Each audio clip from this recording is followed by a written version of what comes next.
job with, especially with the cemetery. But he's real factual in what. If you ever get a chance to go on a tour with him, he knows the history of it, and a lot of the people buried up here, they have interesting stories from one newspaper. The way they communicated was with one newspaper, like from Atlanta, then a Rocky Bar would have, this a talk about it also. So, but Carrie's got all the facts and all the things to give you a cemetery tour, and it's really interesting. So, but this is just from my perspective, and I have a cute little story about this cemetery that is so cool. I think it's cool. And so we have some really early people buried up here, and right up there is the brewery at the top of the hill. And there wasn't a brewery. I don't know if there was a brewery when I was a little girl. I have no idea. I thought the hub was about as close as I needed to know. But and they also had a brickyard, but there's not a lot of houses that were built with bricks. I don't know how come they had a brickyard up here, but they did. We walked around and looked at all the graves. We can walk over here. The Inama family came in 1931, I think. And Uncle Ralph, I think Uncle Ralph came in about that same time. Did you folks have radio up here during the 30s or 40s? Did you be able to get radio broadcast? Yeah, we got radio. That I remember listening to the boxing matches on the radio. Yeah. My dad would. Baseball too. Yeah. Mm-hmm. My dad loved baseball.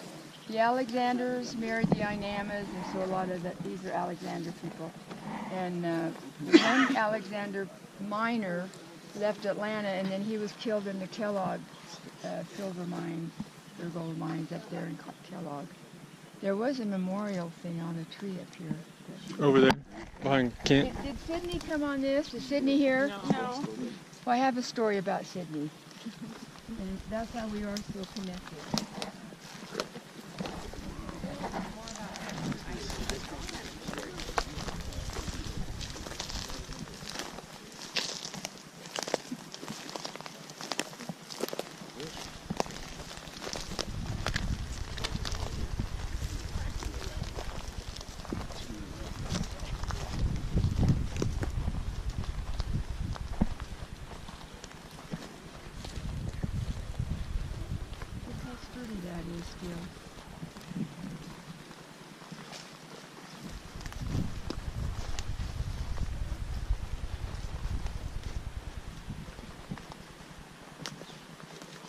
There was a lot of guys killed in the mine, a lot of them, and and then people would come in during the Depression years, and they'd wait for somebody to get killed so that they'd have a spot, they could get a job. But hopefully nobody blew anybody up, but who knows. Kerry knows all that, and he does a really great job. So I brought the girls when they were just little, Sydney and Jaden and all of them up here. Is everybody here? Yeah. Yeah. Everybody's here. And I brought the girls up here, and I was telling them about when my girlfriend and I, Bertha Crow, who grew up here with me, we would come up to the cemetery and hope there was no Googlawes out here. And we'd put a little cross on all the graves. And there weren't as many then as we had, but I told these young girls this story. So Sydney was with them, and we got tired and decided we'd go back. And we had not stopped at my Aunt Charlene's, where I told you Andy lives now. And so we're walking down there with Sydney, and she says, that's the graveyard up there. So we walked a little further, and we went in to see Charlene, and I was telling them about people dying and what all that kind of stuff. And so we went in to see Charlene, and Charlene had white hair like I did. She was sitting on the couch, and they hadn't seen her they didn't know she was their aunt, and so this is Aunt Charlene, and that was Andy's mom. And Sydney looks at me and she says, Is she dead or alive? In all seriousness, because in her little mind, in her little girl mind, it was like, well, now, what's going on here? Is she dead or alive? And so Charlene and I always got to give you a kick out of that. That's my cute story.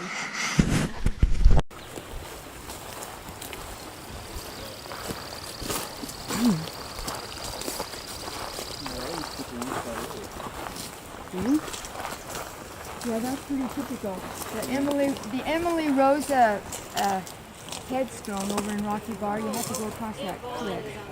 And I haven't been there for quite a few years. But she died as a little girl. She died just a little baby. She was only 11 months old. Yeah, something.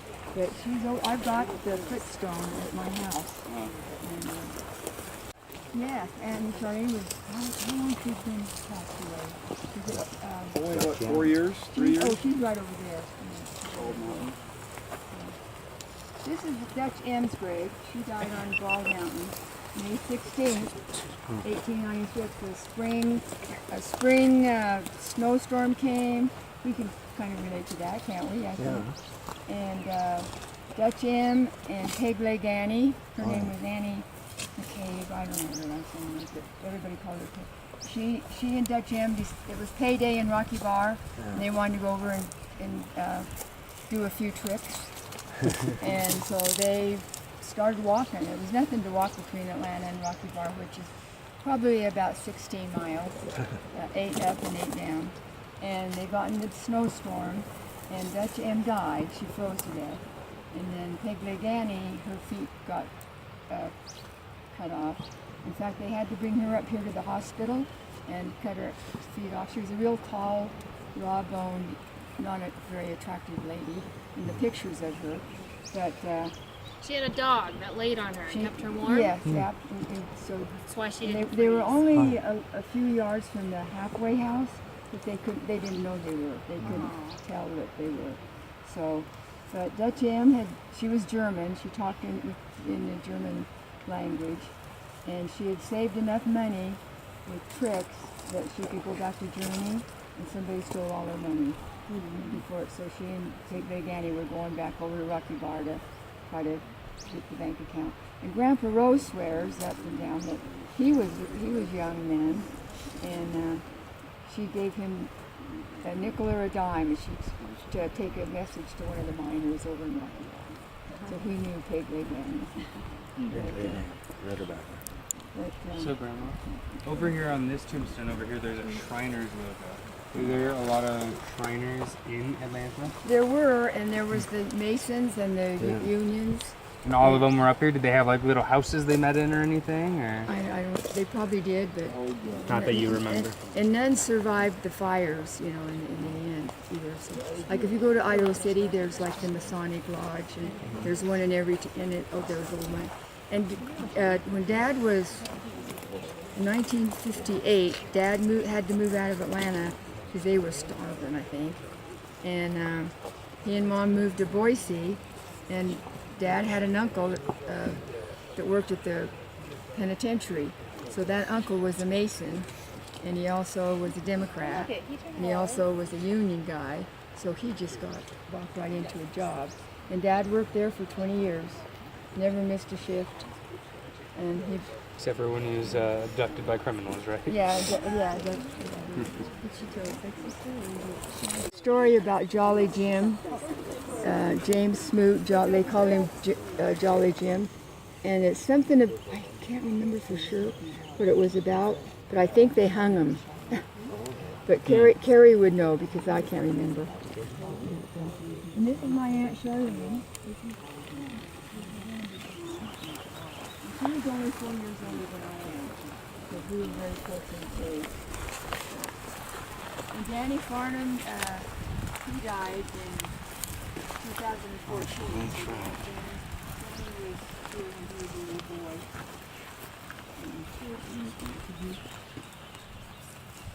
So the little angel is special.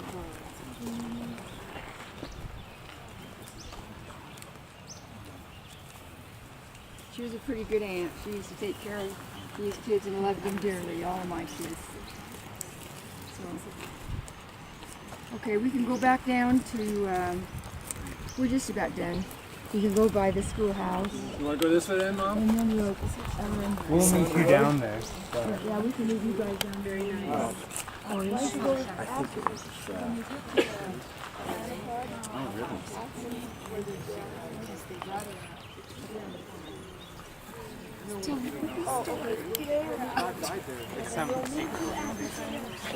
So they start.